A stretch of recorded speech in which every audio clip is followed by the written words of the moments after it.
साथियों, आज जिस तरह बीजेपी पारसी इतिहास को समाप्त करने पे तुली है, बड़ा ही निंदनीय है। साथियों, बीजेपी ये कहकर आई थी सत्ता में कि मैं पारसियों के इतिहास किताबों में पुस्तकों में पढ़ाऊंगा। लेकिन साथियों, बीजेपी ने किताबों में पारसी इतिहास तो नहीं छपा, लेकिन किताबों से मिटाने का षड्यंत्र जरूर कर रही है। बीजेपी का एजेंडा है हिंदुत्ववादी का। हिंदुत्ववादी के आड़ में हमेशा अपर कास्ट को इसने महत्व दिया है।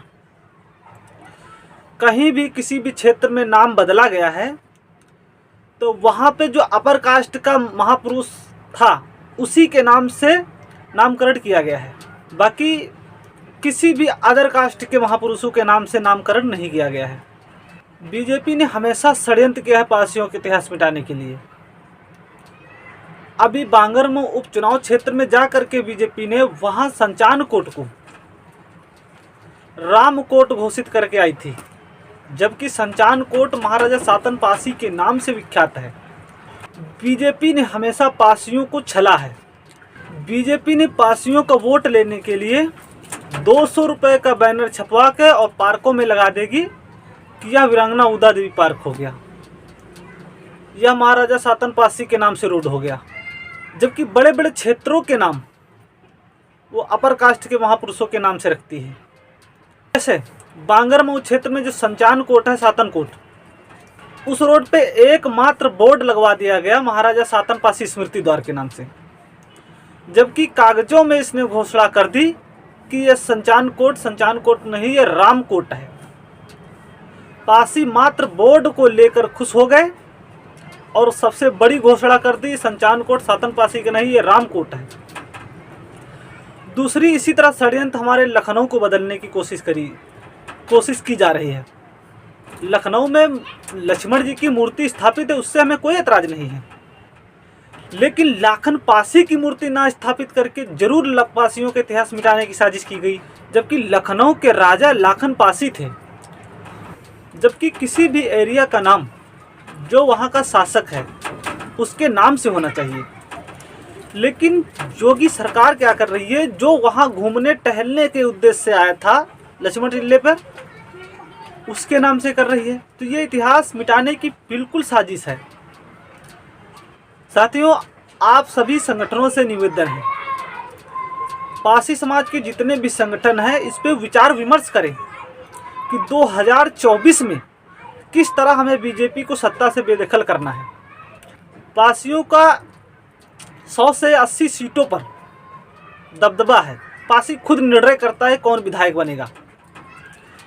तो आप लोगों को जागरूक होने की ज़रूरत है और अपने अपने संगठन के माध्यम से अपने अपने क्षेत्र में ये मुहिम चलाई जाए कि बीजेपी के अलावा किसी भी राजनीतिक पार्टी को उसका सपोर्ट किया जाए, ताकि हम अपनी वोट बैंक की ताकत दिखा सकें।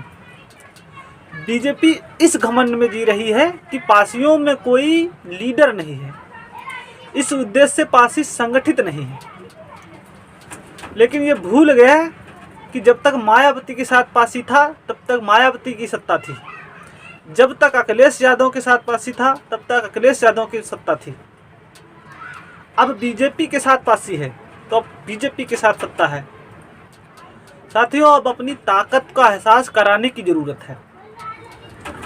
गांव-गांव जा करके, अपने क्षेत्र में गांव-गांव जा करके पारसियों को बीजेपी का षड्यंत्र बताओ और दिखाओ कि आपके पूर्वजों का इतिहास कोई और नहीं, मौजूदा सरकार बीजेपी मिटाने की कोशिश कर रही है। बीजेपी को नामकरण करना ही है तो मौजूदा जिन्होंने लखनऊ के लिए अपना सिर कटा दिया, वीर शिरोमणि महाराजा लाखन पासी, उनके नाम से करे।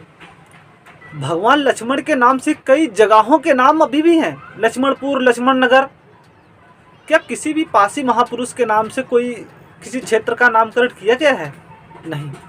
या बीजेपी पारसियों को हिंदू नहीं मानती है, वो बता दे। यदि पारसी हिंदू है तो महाराजा लाखन पासी ने लखनऊ की रक्षा के लिए अपना सिर कटा दिया, अपना राज्य गंवा दिया, तो उनके नाम से नामकरण करने की जरूरत है। और यदि बीजेपी पारसियों के हिंदू नहीं मानती है तो लिख के बता दे। सर्टिफिकेट दे दे कि पासी हिंदू नहीं है, तो पासी बाद में बौद्ध बने या सिख बने या जैन बने। लेकिन हिंदू के नाम पे सिर्फ पासियों को ठगा जा रहा है, पासियों का इतिहास विलुप्त किया जा रहा है, पासियों का इतिहास मिटाया जा रहा है। क्या सिर्फ अपर कास्ट के महापुरुष ही हिंदू हैं? क्या पासी समाज के महापुरुष हिंदू नहीं हैं? ये बीजेपी से सवाल पूछना चाहिए। और मैं साथ ही स्वामी प्रसाद मौर्य का फैन हो गया हूँ, जब से उन्होंने अपने पासी इतिहास को लेकर के सामने आए, जबकि पासी समाज के विधायक सांसद मौन रहे।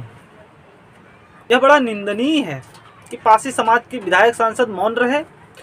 और बीजेपी का एक बहुत बड़ा षड्यंत्र, बीजेपी करती क्या है, किसी भी क्षेत्र में कुछ भी करना हो, उसी कास्ट के सांसद या विधायक को क्या सोशल मीडिया के द्वारा प्रचार करवा देती है। हमारे समाज के गधे सांसद विधायक भोलानाथ सरोज जैसे गधे भी हैं कि उनको खुद का इतिहास नहीं मालूम है, लेकिन हमारा समाज उन गधों को चुन लेता है। ऐसे सांसदों और विधायकों का घेराव करना चाहिए और उनको बैठ के अपने जाति का पहले इतिहास बताना चाहिए कि तुम्हारा वास्तव में इतिहास क्या है। साथियों, कहने के लिए तो बहुत कुछ है, लेकिन मैं इतना ही कहना चाहूँगा कि आप लोगों को जागरूक होने की ज़रूरत है। 2024 आ रहा है, बीजेपी हारे या जीते उस पे हमें नहीं जाना है, लेकिन मौजूदा सरकार में जो बीजेपी ने पासियों का इतिहास मिटाने की कोशिश की है, इसको चोट देने की ज़रूरत है। अवध क्षेत्र की सभी विधानसभाओं में पासियों का दबदबा है और अवध क्षेत्र की सीटें अगर बीजेपी को मिलती हैं तो बीजेपी का और मनोबल बढ़ जाएगा 2024 में। तो अवध क्षेत्र में पासियों बीजेपी को चोट देनी है और इसके लिए स्वामी प्रसाद मौर्य जिसने तुम्हारी आवाज़ उठाई, उसके साथ खड़े होने की ज़रूरत है। साथियों, आज अगर स्वामी प्रसाद मौर्य जैसे लोगों के साथ नहीं खड़े होते हो तो समाज में किसी भी पार्टी का व्यक्ति तुम्हारी आवाज़ नहीं उठाएगा। ये हमारा व्यक्तिगत फैसला है। बाकी अपने क्षेत्र में किसी भी पार्टी का जिसका वर्चस्व हो उसको सपोर्ट करो, और ये सिर्फ सोशल मीडिया पे संभव नहीं है।